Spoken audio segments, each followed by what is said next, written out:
Mal au cœur, mal à la tête, mal partout. Et tu pleures et tu t'embêtes tout à coup.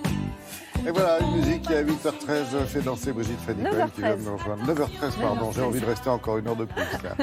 Bonjour Brigitte. Bonjour Laurent. Vous êtes là parce que très récemment, il y a 124 médecins, très précisément 124, qui ont signé dans la presse une tribune, on peut le dire, au vitriol, contre les médecines dites alternatives dont fait partie l'acupuncture. Or, il y a des médecins qui pratiquent l'acupuncture, qui ont forcément réagi, d'autant qu'il est prouvé scientifiquement qu'elle a des effets bénéfiques sur les maux. Exactement. C'est vraiment un domaine dans lequel on peut dire que oui, cette médecine alternative a fait la preuve de son efficacité, c'est le domaine de la douleur.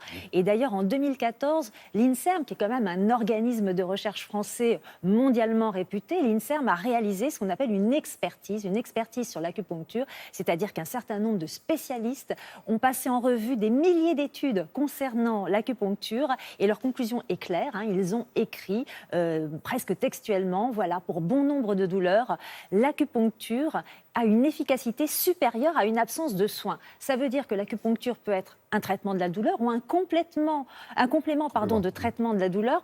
On peut penser par exemple aux personnes qui ont des douleurs chroniques, des douleurs qui récidivent, des douleurs qui ne sont pas calmées par les médicaments habituels. Oui. Et donc pour toutes ces personnes, effectivement, l'acupuncture peut être une solution.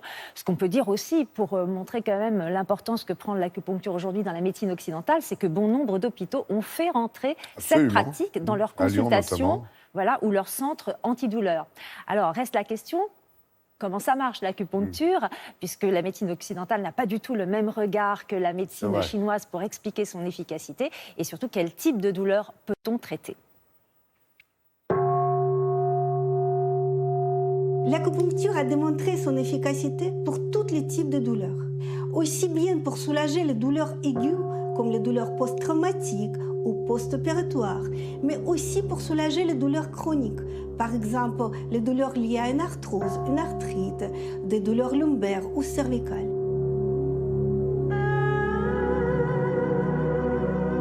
Tout ceci était démontré par de nombreux travaux scientifiques.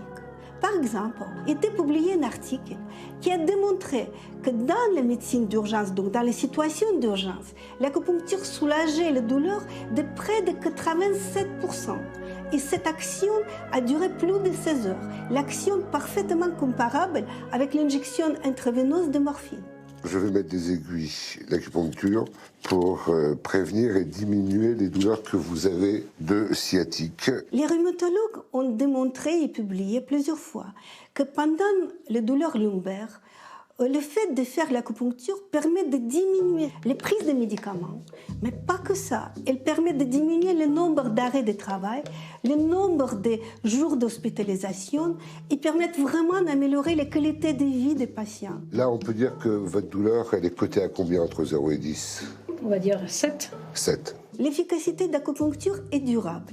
Un article basé sur l'observation de plus de 17 000 de patients a démontré que l'efficacité de 10 séances d'acupuncture a duré plus de 12 mois après l'arrêt des séances.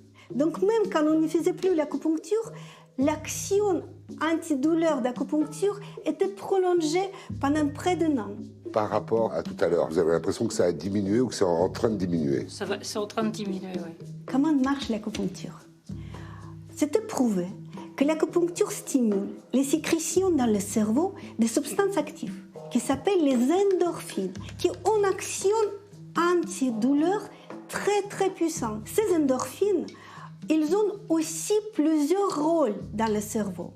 Ils agissent sur la régulation des sécrétions des hormones, des substances immunitaires et les substances contre l'inflammation. Ainsi, à travers les endorphines, l'acupuncture agit globalement sur l'état de bien-être de chaque personne. Il n'y a pas que contre la douleur où l'acupuncture peut faire du bien, non? Alors effectivement, l'INSERM, dans son expertise dont on a parlé tout à l'heure, l'INSERM note aussi que pour les nausées et les vomissements, l'acupuncture a une efficacité. Donc, bien sûr, on pense tout de suite aux patients qui sont en chimiothérapie et qui peuvent, avant une séance de chimiothérapie, s'ils la supportent mal, pratiquer l'acupuncture. Et d'ailleurs, un certain nombre de centres anticancéreux proposent à leurs patients des séances d'acupuncture lorsqu'ils sont donc très sensibles aux effets secondaires de la chimiothérapie, donc aux nausées et aux vomissements. Et si vous voulez en savoir plus sur ce sujet de l'acupuncture, un je vous ouvrage. conseille le livre du docteur Nadia Wolf, Le miracle de la guérison, et c'est aux éditions Marabout.